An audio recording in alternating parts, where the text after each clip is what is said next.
জয় নিতাই, জয় গৌর, জয় রাধেশ্যাম। নিতাই পরিবার চ্যানেলে সকলকে স্বাগত। আজকেও আবার আপনাদের কাছে একটি নতুন ভিডিও নিয়ে হাজির হলাম।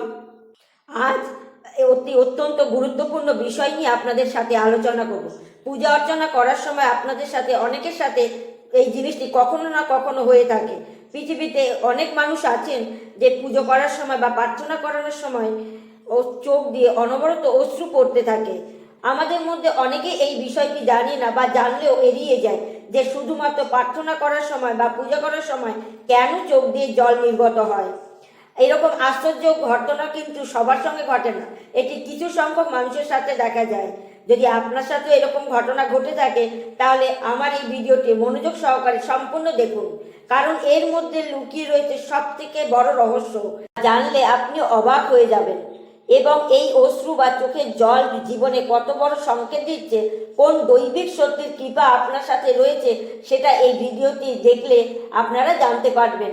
বন্ধুরা, শুরু করার আগে আপনাদের কাছে আমার অনুরোধ, যারা এই চ্যানেলে নতুন তারা অবশ্যই চ্যানেলটিকে সাবস্ক্রাইব করবেন এবং তার সাথে পাশে বেল নোটিফিকেশনটি অন করে রেখে দেবেন, যাতে আপনাদের কাছে নিত্য নতুন ভিডিও পৌঁছে যেতে পারে। ভিডিওটি শেষ অবধি দেখে যদি ভালো লাগে থাকে তাহলে লাইক করবেন এবং আপনজনদের সাথে শেয়ার করবেন। তাহলে চলুন দেরি না করে ভিডিওটি শুরু করা যাক। বন্ধুরা, আমাদের প্রাচীন গ্রন্থ অনুসারে সৃষ্টির বহুকাল পূর্বে এই ব্রহ্মাণ্ড একদম খালি ছিল। সেখানে আলোর লেশমাত্র কণাও ছিল না জীবনের কোনো অভিব্যক্তি। যা ছিল তা ছিল শুধুই অন্ধকার, অর্থাৎ চারিদিকে শুধুমাত্র নিকষ কালো অন্ধকার বিরাজ করত।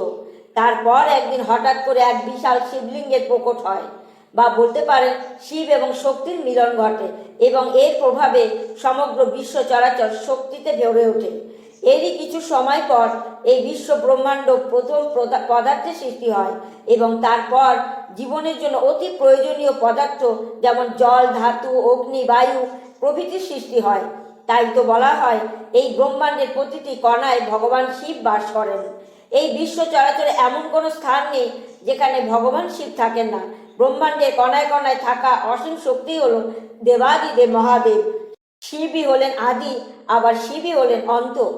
বন্ধুরা, যখন আমরা ভক্তি ভরে পূজা পাঠ বা প্রার্থনা করি তখন আমাদের আত্মার সাথে পরমাত্মার মিলন ঘটে, অর্থাৎ আমাদের আত্মার শক্তির সাথে পরমাত্মার শক্তি মিলেমিশে একাকার হয়ে যায়।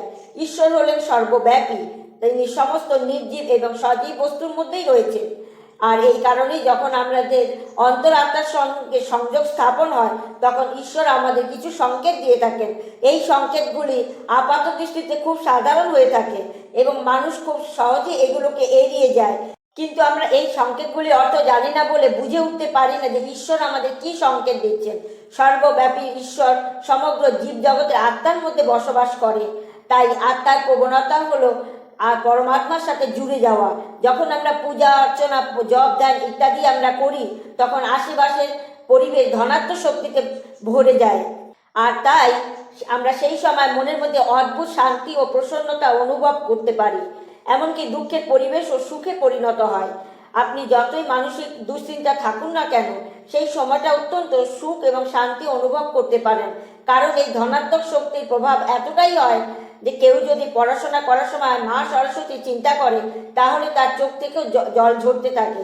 তবে এই চিন্তা মন থেকে ভক্তি সহকারে করতে হবে, তবেই কিন্তু ভগবান আপনাকে সেই সংকেত দেবেন। শুধু তাই নয়, যখন আমরা ঈশ্বরে থাকা কোনো কথা বা গল্প শুনি তখন আমাদের সারা শরীরে কাঁটা দেয় বা আমাদের চোখ থেকে জল বেরোতে থাকে, এবং এই ঘটনাটি ঘটে ঈশ্বরের অনন্ত শক্তির প্রভাবে বা ধনাত্মক শক্তির প্রভাবে।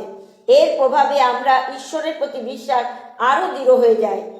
বন্ধুরা, এইরকমই আরো কিছু সংকেতের কথা হিন্দু শাস্ত্রে আছে, যে যদি আপনিও ঈশ্বরের পূজা, প্রার্থনা, জপ, ধ্যান করার সময় এই সংকেতগুলো পান তবে জানবেন আপনাকেও ঈশ্বর কিছু বিশেষ সংকেত দেওয়ার চেষ্টা করছে।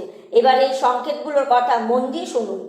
এই ভিডিও শুরুতে আপনাদের বলেছিলাম যে প্রার্থনা করার সময় বা পূজা করার সময় চোখ দিয়ে যদি জল বেরোয় সেটা ঈশ্বরের একটি সংকেত। এরকমটা তখনই ঘটে যখন আপনার আত্মার শক্তি পরমাত্মার শক্তির সঙ্গে মিলিত হয়। এই সময় আপনি আপনার মনের ইচ্ছা ঈশ্বরকে নিবেদন করতে পারেন। কারণ এই সময় প্রার্থনা করলে ঈশ্বর তার ফল আপনাকে অবশ্যই প্রদান করবেন। বেশিরভাগ মানুষই এই বিশেষ সংযোগের ব্যাপারটা বুঝতে না পেরে গুরুত্ব দেয় না, কিন্তু আমি বলবো আপনি যদি এই সংকেত পেয়ে থাকেন আপনি যথেষ্ট ভাগ্যশালী। এছাড়াও প্রার্থনা করার সময় চোখ থেকে অশ্রু ঝরার আরেকটি কারণ হলো আপনার মনের খারাপ সংস্কারগুলো আস্তে আস্তে দূর হয়ে যাচ্ছে এবং আপনার অন্তর ক্রমশ পরিশুদ্ধ হচ্ছে। দ্বিতীয় যে সংকেতটির কথা বলবো সেটাও আপনি কখনো না কখনো জীবনে উপলব্ধি করেছেন, আর সেটা হলো প্রজ্বলিত প্রদীপের আগুনের শিখা হঠাৎ করে বেড়ে যাওয়া। বন্ধুরা, আপনারা নিশ্চয়ই জানেন অগ্নি হলো পঞ্চভূতের মধ্যে অন্যতম একটি উপাদান, আর তাই অগ্নির মধ্যে ভগবান শিব বাস করেন। যদি দেখেন যে পূজা করার সময় আপনার পাশে জ্বালানো প্রদীপের শিখাটি হঠাৎ করে বেড়ে গেছে, তাহলে বুঝবেন এটি ভগবানের দেওয়া একটি সংকেত যে তিনি আপনার অন্তরের ভক্তিতে অত্যন্ত প্রসন্ন হয়েছেন। এইরকম সময় আমাদের ভগবানের কাছে নিবেদন করা। তৃতীয় সংকেতটি হলো পূজার ফুল পড়ে যাওয়া। যদি আপনি পূজা করার আগে ভগবানকে ফুল নিবেদন করে থাকেন এবং পূজা করার সময় বা প্রার্থনা করার সময় সেই ফুলই আপনার সামনে এসে পড়ে, তাহলে জানবেন যে এটি অত্যন্ত শুভ একটি সংকেত। হিন্দু শাস্ত্র অনুসারে যখন প্রতিমার কাছ থেকে ফুল সাধকের সামনে এসে পড়ে তখন সেটাকে অত্যন্ত শুভ সংকেত বলে মনে করা হয়। এর অর্থ এটাই যে ভগবান আপনার ভক্তিতে অত্যন্ত প্রসন্ন হয়েছেন, আপনার অন্তর যথেষ্ট পরিষ্কার এবং আপনি মনে মনে যা কামনা করেন সেটি আপনি অবশ্যই পাবেন।